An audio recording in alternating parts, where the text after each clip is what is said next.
I used to be a civic nationalist.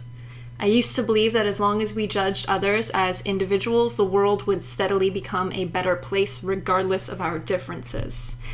I used to believe that collectivism was characteristic of the feeble-minded, the unenlightened, and possibly racist. I used to believe that immigrants to our country would assimilate to our culture if we just gave them the opportunity. I used to be naive about human nature. I used to be a civic nationalist. And so I began to question this belief of mine. I began to question, why do only white countries have the moral obligation to live in this experimental diversity?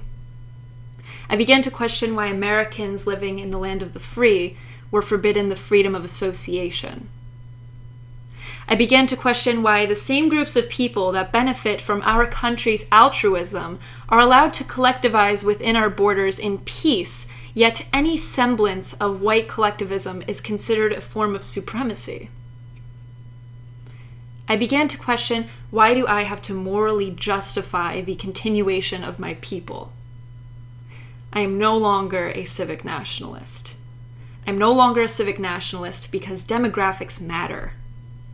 I'm no longer a civic nationalist because in our majority white country, it is considered controversial just to say, it's okay to be white.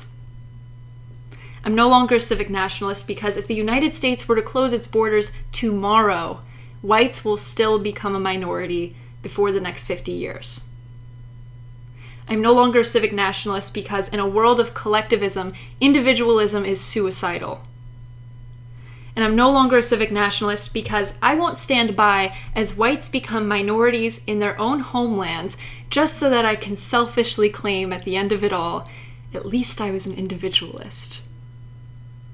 And I have a dream that one day whites will be equally permitted to live in their own countries as others do. I am no longer a civic nationalist, and I'm not sorry about it.